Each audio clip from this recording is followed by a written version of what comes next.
Tiga. Baik, Assalamualaikum warahmatullahi wabarakatuh. Sebelumnya perkenalkan kami dari grup 4 ingin mempresentasikan progress report kedua kami. Sebelumnya perkenalkan nama saya Kesatria Nugraha dan ada teman saya Bashir, Alvito, dan Arya Maruli. Jadi yang pertama ingin dibahas dulu mengenai desain update dari laporan pertama kami. Yang pertama ada perubahan pada bagian wing, yaitu bagian dihedral angle-nya dari 6 jadi 5 derajat. Dan untuk HTP terdapat pengurangan dari 4,03 jadi pada luas permukaannya menjadi 2,65 meter persegi. Hal ini dikarenakan setelah dilakukan perhitungan, pesawat kami dirasa terlalu stabil untuk pesawat military trainer atau koin. Lalu untuk bagian VTP terdapat pengurangan sweep angle dari 15 derajat menjadi 14 derajat dan untuk aspek rasio dari 2 menjadi 1,5.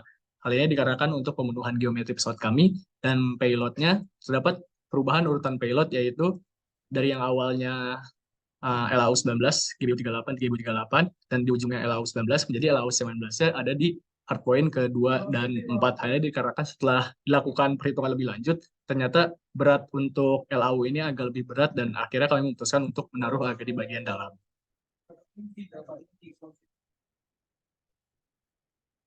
Oke, saya akan menjelaskan yang berikutnya untuk aerodynamics. Jadi, kami mengumpulkan beberapa parameter yang digunakan untuk mengukur kira-kira berapa CL yang dibutuhkan. Bisa dilihat di sini ada beberapa nilai parameternya. Dan diperoleh CL yang kami butuhkan untuk kondisi cruise adalah sebesar 0,501.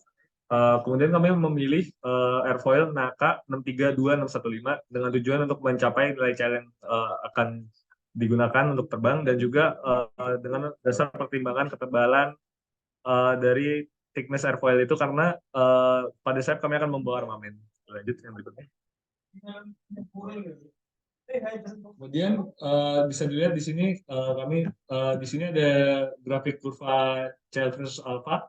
Yang pertama untuk airfoil, yang kedua untuk wing, dan yang ketiga untuk full aircraft. Bisa dilihat di sini untuk pada airfoil memang dia nilai lebih tinggi, tapi untuk yang wing dan full aircraft nilai agak lebih rendah dibanding nilai CL versus alpha dari wing yang mirip airfoil. Lanjut. Kemudian untuk kondisi take off dan landing kami menggunakan flat dengan parameter sebagai berikut dan kami melakukan analisis untuk memperoleh delta CL dan delta CL max. Bisa dilihat di sini hasilnya dan untuk memenuhi target kami yang CL max take off dan landingnya sebesar berturut-turut 2 dan 2,2, kami memilih defleksi sebesar 30 derajat dan 50 derajat. Kemudian bisa dilihat di sini terdapat kurva CL versus alpha untuk defleksi flap sebagai berikut. Bisa diamati bahwa untuk semakin tinggi defleksi flap, maka semakin cepat juga sudut angle of attack stallnya terjadi. Boleh lanjutkan berikutnya. Kemudian kami melakukan analisis terhadap CD versus alpha untuk kondisi cruise. Diperoleh kurva CD versus alpha sebagai berikut. Boleh lanjut juga. Kemudian ini untuk kondisi clean. Lalu ini ada drag polar. Jadi versus enggak. Oke, kami oh iya, udah lanjut. Jadi kami kemudian melakukan beberapa perhitungan untuk parasitic drag, leakage and perturbation, dan lain-lain dan diperoleh untuk CD alpha estimation untuk take off dan landing akibat adanya defleksi flap dan adanya penggunaan landing gear sebagai berikut. Kemudian lanjut, kita ada drag polar dan aircraft aerodynamics efficiency. Bisa dilihat untuk kurva yang kiri adalah drag polar dan untuk kurva yang kanan adalah lift L per D versus angle of attack untuk 3 kondisi terbang.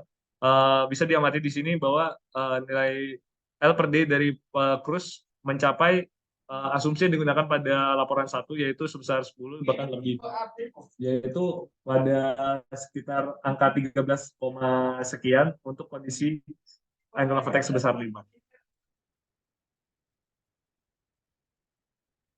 Boleh lanjut berikutnya. Selanjutnya untuk working balance, utama-tama dilakukan seleksi metode kita mencoba menggunakan metode Raymer dan Roskam terlebih dahulu. Ditemukan metode Raymer itu berat fuselage sangat kecil dan bisa dinilai tidak masuk akal. Selain itu, untuk metode Roskam menghasilkan estimasi berat empty weight dan take off weight yang mendekati metode fuel fraction yang dilakukan laporan 1. Selanjutnya untuk dilakukan juga tren linear dari pesawat pembanding. Tren linear weight empty dan MTOW. Dapat dilihat bahwa metode Roskam sangat mendekati tren linear sehingga metode Roskam yang akan digunakan. Terus dilanjutkan oleh perhitungan berat komponen untuk tiap profil misi. Yang pertama ada misi ground attack. Ditemukan bahwa take off weight dari ground attack itu sebesar 5.308 kg dengan XCG 34,34% MAC. Lanjut. Pada misi ferry didapatkan berat take off weight yang lebih rendah yaitu 4.431 dengan XCG lebih di belakang lagi yaitu 40,06% MAC. Nah, selanjutnya ada posisi dari CG. Ini dilakukan perhitungan pergeseran posisi CG pada saat menjalankan misinya yang dijabarkan untuk tiap fase-fasenya di tiap profil misi. Untuk light attack didapatkan range-nya itu 27,61% hingga 35,7% MAC. Sedangkan untuk ferry itu 35,85% hingga 41,24%. Atau selanjutnya bisa dilihat ini foto diagram yang menggambarkan pergeseran CG pada saat menjalankan misi light attack dan juga ferry. Untuk struktur layout, yang pertama fuselage itu struktur yang digunakan adalah semi monokok dan terdiri bulkhead, stiffener, frame dan skin. Materialnya untuk fuselage itu aluminium semua. Dan jumlah komponen struktural seperti yang diperlihatkan pada gambar ada 3 pressure bulkhead, 30 frame, dan 16 long aileron. Dan structural layout dari wing itu ada 2 spar pada lokasi 20% chord dan 75% chord. Dan konfigurasi stringer yang digunakan adalah stringer build up yang berjumlah 5 pada sisi upper dan lower sehingga total ada 10. Ribs ada 12 ribs dan skin dan stringer menggunakan IL2024 T3 untuk lower wing dan IL7075 T6 pada upper wing. Spar ribs menggunakan IL7075. Selanjutnya untuk layout dari empennage, HTP dan VTP itu sama-sama menggunakan 2 spar pada 20% chord dan 70% chord. Konfigurasi stringernya sama seperti wing dan jumlahnya itu 3 setiap sisi. Dan ribs itu 5 ribs pada HTP, 6 ribs pada VTP. Materialnya sama seperti wing, kecuali VTP itu AL2024 T3 pada keseluruhan. Terus ada structural joint. Wing joint itu pertama wing joint itu menggunakan lux joint untuk menghubungkan spar dengan fuselage dan hinge control surface seperti aileron dan flaps. Dan untuk integrasi ribs dan skin digunakan elemen joint clips. Untuk integrasi skin panel dan stringer itu reverted bolts. Bisa dilihat dari gambar ini ada yang kiri ada lux dan yang bawah kanan itu ada clips. Untuk empennage joint sebenarnya ini sama seperti wing, maka kita akan lanjut saja. Selanjutnya ada landing gear, pembahasan landing gear. Yang pertama itu konsep dan mekanismenya. Untuk konfigurasi landing gear seperti yang dilakukan 1 itu yang digunakan tricycle dan retractable. Untuk nose landing gear itu dipasang di sekitar nose dan cockpit dengan mekanisme traction akan berputar terhadap sumbu Y ke arah belakang atau bisa dilihat ilustrasi pada tampilan PPT. Dan sedangkan untuk main landing gear itu dipasang pada sayap dan tempat penyimpanan di sayap, mekanisme retraction itu akan berputar terhadap sumbu X dengan arah mendekati fuselage seperti yang digambar. Nah, untuk kriteria geometri dalam pendesainan landing gear Pertama ada tip over yang terdiri atas tip back. Tip back itu tipikal menurut Roskam lebih dari 15 derajat, sedangkan untuk pesawat kita M3000i Hanabi itu 16,2 derajat sehingga memenuhi. Untuk overturn-nya nilai tipikal berdasarkan Reimer kurang dari 63 derajat, sedangkan untuk pesawat kita 55,3 derajat sehingga memenuhi. Untuk kriteria selanjutnya yaitu ground clearance yang terdiri atas longitudinal dan lateral. Untuk longitudinal nilai tipikalnya berdasarkan Roskam itu lebih dari 15 derajat, sedangkan pesawat kita 15,50 derajat. Dan lateral ground clearance itu nilai tipikalnya lebih dari 5, pesawat kita 19,61 derajat. Selanjutnya untuk pemilihan ban, tipe ban itu ditentukan tipe bannya terlebih dahulu. Berdasarkan Roskam kita akan menggunakan tipe 7 yaitu extra high pressure karena ini yang biasa digunakan untuk military dan civil jets dan juga turboprop. Untuk inflation pressure-nya kita menggunakan konfigurasi yang permukaan small tarmac runway with good foundation. Selanjutnya untuk rated load ini dihitung dari diagram benda bebas yang di kiri dan juga ada persamaannya. Didapatkan bahwa beban statik yang diterima untuk dari landing gear itu 80% dan 20% itu untuk yang most forward, dan 87% dan 13% itu yang most aft. Berdasarkan referensi Sadrey, rentang optimum itu 5% sampai 20% untuk nose landing gear dan 80% sampai hingga 95% untuk main landing gear sehingga memenuhi. Nah, itu ada perhitungan beban statik maksimum dan maksimum.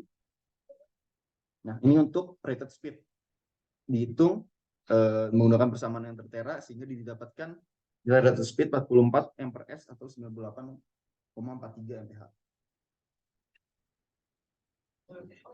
Tire sizing dari parameter yang telah kita tentukan di slide sebelumnya, kita dapat menentukan final tire sizing dari data manufaktur, yaitu untuk main landing gear 24,7,7 inci dan untuk nose landing gear 18 dikali 5,5 inci.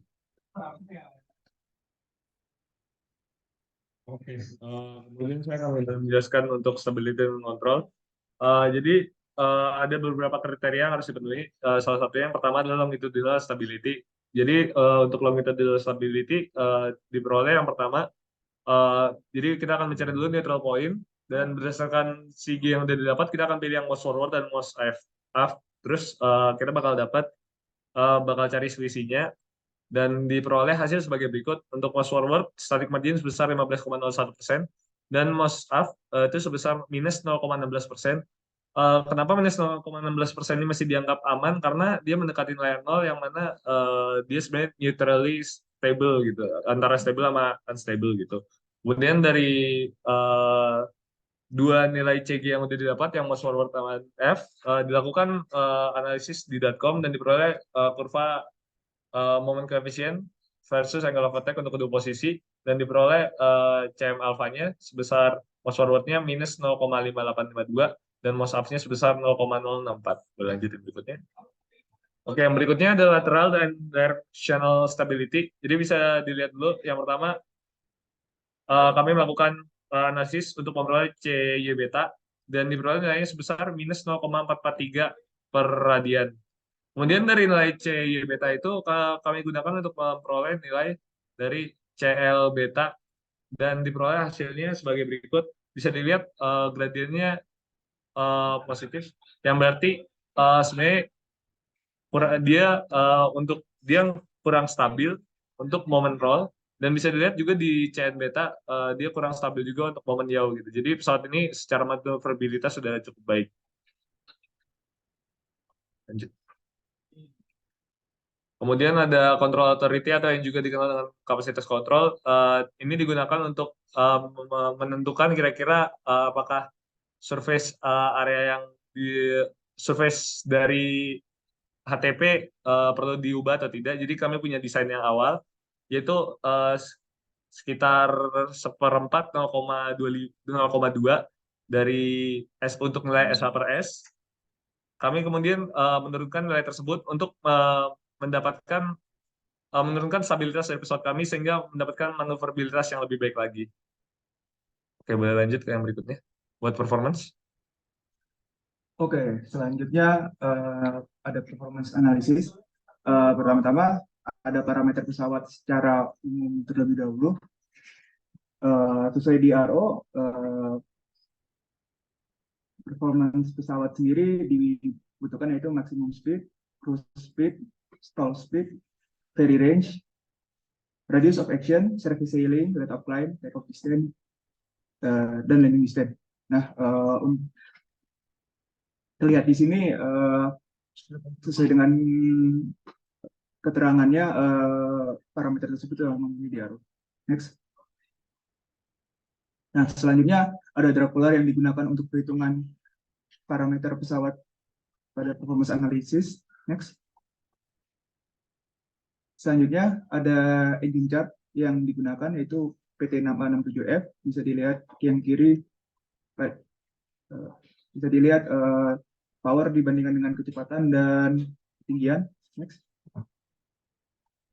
Selanjutnya ada specific fuel consumption, yaitu yang bervariasi dengan Mach number dan ketinggian. Next.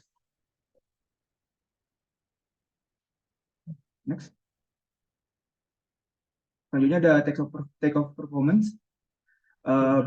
Berikut adalah contoh take-off performance dari M3000 Nabi, yaitu karena pesawat militer menggunakan mil C yang yaitu sebesar 50 feet untuk ketinggian screen-nya. Next. Nah, di sini bisa dilihat ada perhitungan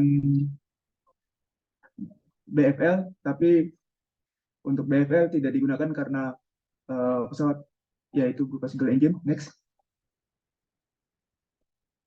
Selanjutnya dalam take-off performance terdapat dua, yaitu ground distance dan transition distance. Berikut adalah contoh trajectory transition distance atau airborne distance, dan berikut adalah perhitungannya. Selanjutnya ada landing performance. Berikut adalah trajectory landing dari pesawat kami. Landing terdiri dari dua, yaitu airborne dan ground, dan di ground terdapat dua, yaitu free roll distance dan bridge distance, dengan total distance yaitu sebesar 2.569 feet. Nah, selanjutnya ada performance analysis untuk climb. Bisa dilihat ini power access untuk beberapa ketinggian. Next. Selanjutnya masih ada power access. Next. Nah, setelah power access didapatkan, power access bisa dibuat untuk chart sebagai berikut dengan tabel ketinggian sebagai berikut. Selanjutnya ada surface sailing. Surface sailing kami pada ketinggian 30.000 feet, yaitu yang kiri untuk keadaan cruise dan yang kanan keadaan saat power 90%, dan didapatkan maksimum speed sebagai berikut. Next. Selanjutnya ada cruise dan endurance. Setelah dilakukan perhitungan fuel fraction, dapat dilakukan perhitungan endurance, yaitu ketika ground attack bisa didapatkan sebagai berikut, dan ferry range dapat berikut. Selanjutnya ada payload range diagram dengan beberapa kondisi, dan hasilnya adalah sebagai berikut. Dan selanjutnya adalah radius of action. Dan lanjut. Dari parameter yang sudah dihitung sebelumnya dapat dilakukan perhitungan VN diagram, yaitu sebagai berikut. Nah, berikut ada internal layout dari pesawat kami setelah dilakukan analisis struktur dan lain-lain. Yang pertama ada fuel tanknya. Kami agak membagi dua atau membagi tiga di bagian wing ini karena di bagian wing saja tidak cukup dan sehingga harus ditaruh di bagian fuselage juga. Kemudian di bagian depan ada engine, di bagian belakang ada avionics system, dan lain-lain. Dan di bagian yang putih di belakang kotak 2 itu adalah flare. Untuk cost estimation, berikut adalah asumsi yang kami gunakan. Dari perhitungan struktur didapatkan work off-nya 11.805 dan WAMPR-nya itu didapatkan dari grafik sebelah kanan. Dan untuk sisanya dapat dilihat pada tabel.